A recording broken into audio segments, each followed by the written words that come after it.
welcome to my YouTube channel.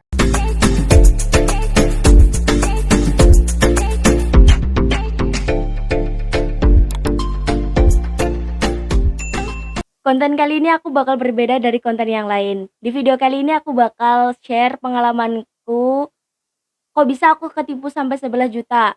Yang penting jangan sampai di skip biar kalian tahu pengalaman sebenarnya, oke? Aku nggak tahu harus cerita mulai dari yang mana. Pokoknya yang pertama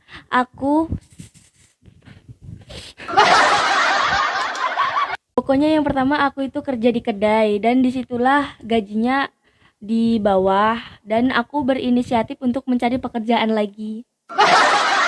Waktu itu aku lagi kesulitan ekonomi. Oleh sebab itu aku memutuskan untuk mencari pekerjaan yang penghasilannya di atas kedai itu. Terus nih aku nge-WA temen aku karena temen aku lagi bikin status WA. Aku tanya kerja di mana nih. Nah temen aku jawab aku kerja di itu pokoknya ya.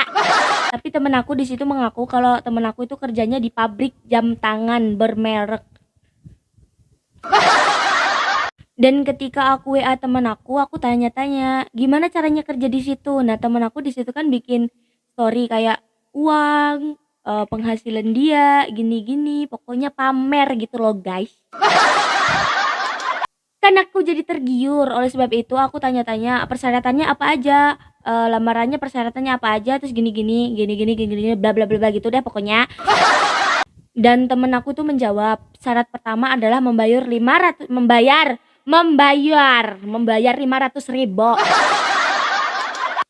Dan setelah aku berbincang-bincang lama dan aku memutuskan untuk berangkat ke sana. Tapi di keraguan aku itu berpikir gini, kalau aku nggak diterima gimana? Aku bilang kayak gitu. Temen aku bilang pasti kamu diterima, yang penting kamu udah bawa pakaian ganti, pokoknya bawa tas, bawa macam-macam berkas penting gitu dah gitu. Pokoknya berangkat aku. Dan ketika aku berangkat aku nggak sendirian, aku diantar oleh, waktu itu aku lagi punya pacar, aku diantar sama pacar aku dan naik kereta. Nah dari situlah temen aku WA lagi, mana tiket keretanya? Itu kan aku ragu kan ya, terus oh yaudah bener kamu berangkat beneran gitu kan. Di situ aku ini gimana sih kok dalam hati gawing. Dalam hati tuh kayak nggak yakin gitu loh guys. Dan sesampai di sana aku dijemput sama teman aku di stasiun.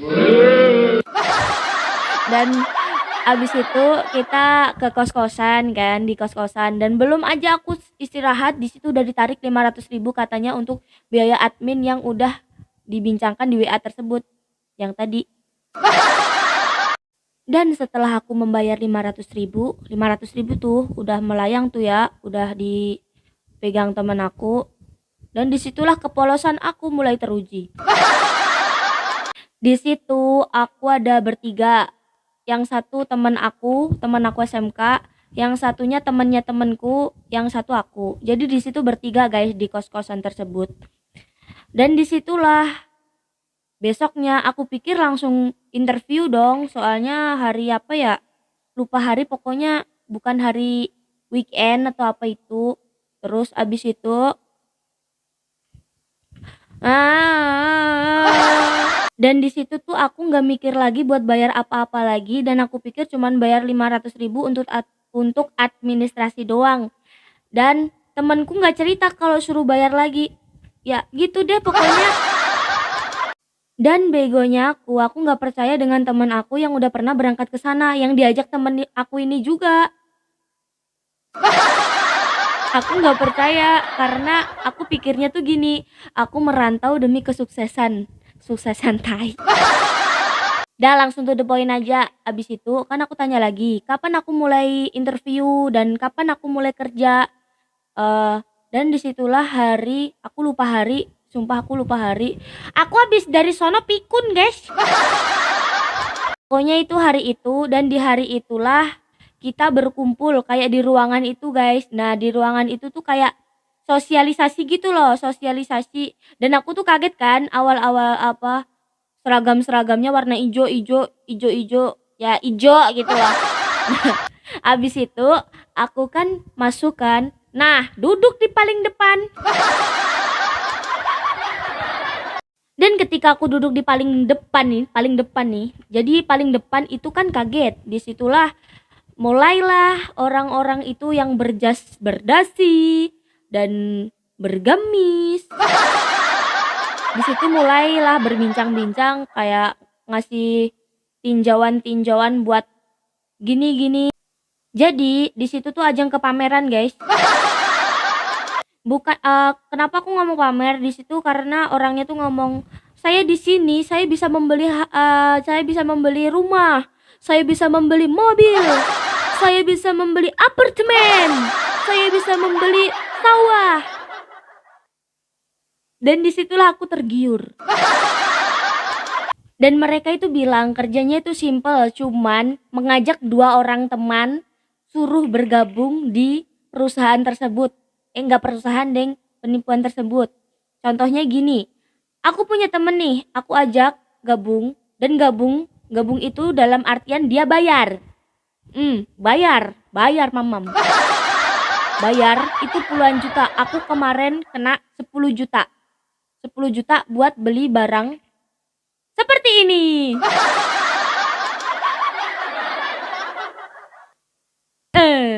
Ya gitu.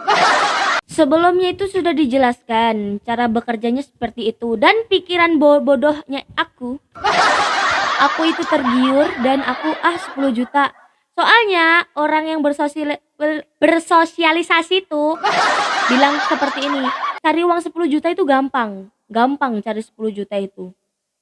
Ya, gampang kalau punya duit. Dan disitulah aku ngomong dong sama temen aku. Awalnya nggak ada perjanjian soal 10 juta, harganya 10 juta, yang kayak gini 10 juta, terus jam tangannya berapa juta, 12 juta, terus sampai 15 juta, sampai puluhan juta, semua juta. Dan disitulah aku bersosialisasi sendiri berdua dengan pacar aku waktu itu. Aku bersosialisasi, terus aku bilang gimana nih? Nah pacar aku bilang gini, ih nggak usah, ayo pulang aja. Tapi egoisnya diriku,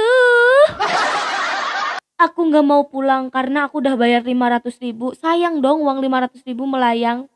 Sayang dong. Habis itu tambah 10 juta.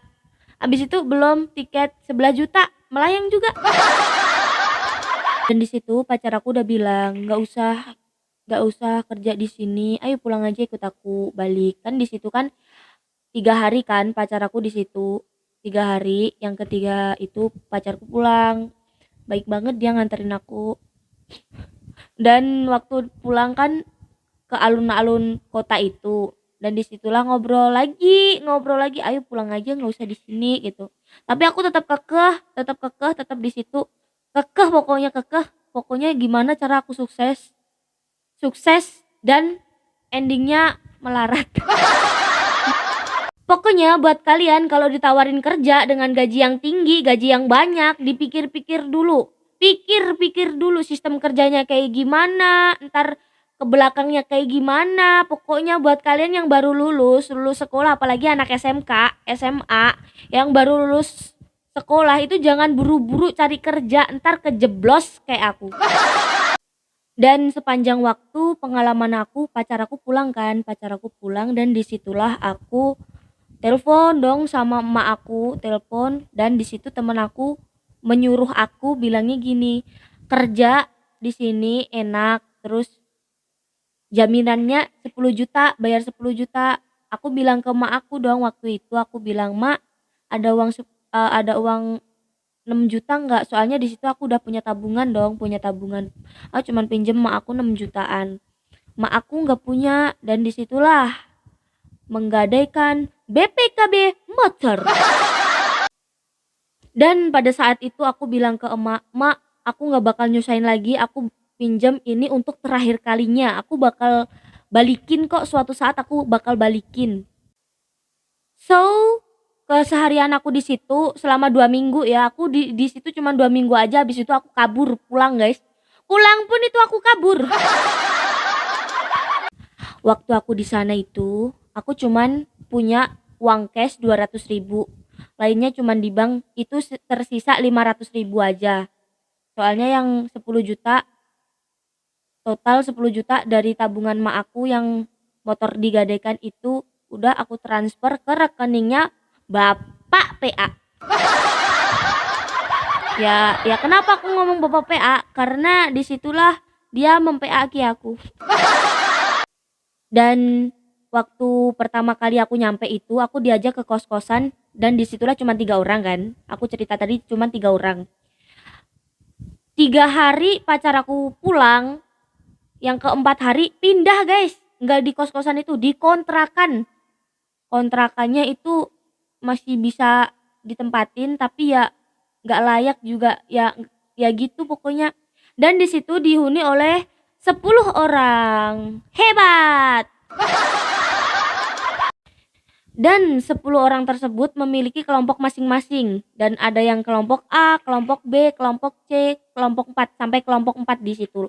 Nah, aku bagian kelompok 4 dan di situ kerjanya cuman mencari orang di Facebook, mencari orang di Facebook itu suruh ikut kerja dengan kita gitu loh. Dan aku tuh di situ mikir, ikut kerja ke kita ya ntar harus bayar kayak aku dong. Aku tuh kayak nggak tega gitu loh guys, tahu nggak sih nggak tega. Tapi kenapa teman aku tega dengan aku? Di situ ada sisi positif, ada sisi negatifnya. Sisi positifnya di situ adalah sholat sunnah semua dikerjakan, kayak sholat duha, sholat tahajud, terus sholat setelah isya, sholat wajib dikerjakan, pokoknya puasa sunnah juga dikerjakan. Positifnya itu. Negatifnya itu mencari teman kayak nipu, maksudnya nyuruh teman itu ke sini biar dia gabung, kita dapat komisi 2,5 juta. Kalau mereka gabung, kalau kagak ya kagak dapat. Dan di situ tuh ada nasib malang, guys.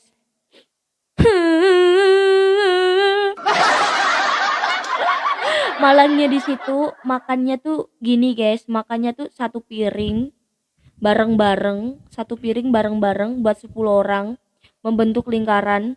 Ya kalau piringnya besar, piringnya cuman piring segini loh guys. Terus nasinya gini atasnya, dan paling parah kalau ketika aku makan di situ nasi sama Royco. Pokoknya buat kalian hati-hati ya kalau nyari kerja. Nyuci pun aku dimarahin kalau nyuci sendiri, harus nyuci bareng-bareng karena harus hemat air.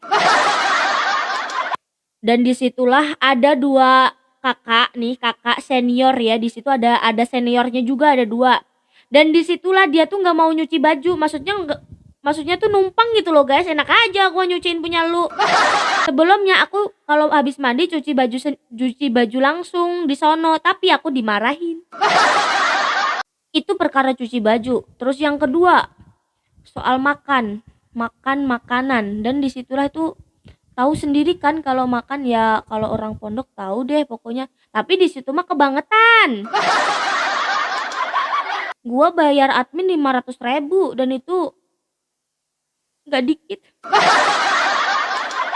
Katanya temen aku biaya admin itu untuk makan, akomodasi dan lain-lain. Dan setelah di situ kan aku cuman punya 200.000 kan guys. Itu untuk bertahan hidup di sono. Kalau aku masih lapar, aku beli tempe di sono, beli tempe aku makan terus dengan es. Dan itu pun aku juga diem-diem belinya, soalnya karena apa, kalau aku beli terus ada mereka dimintain, abis aku nggak kebagian. Ini cerita gimana kok kakak bisa pulang ke rumah, kabur ya guys, kabur. Jadi waktu itu aku beres-beres koper, aku punya satu temen yang aku percaya, dia tuh dari Kota Ngawi, dan di situ punya teman namanya Mbak Ninting, barangkali Mbak Ninting nonton ya, masih ingat aku nggak? Nah, di situ aku bekerja sama dengan itu, yang lain kan pada nggak tahu, soalnya yang lain pada musuh sama gua. Karena ya nggak terlalu deket juga, aku cuma sama Mbak Niting yang dari Ngawi itu beres-beres kan.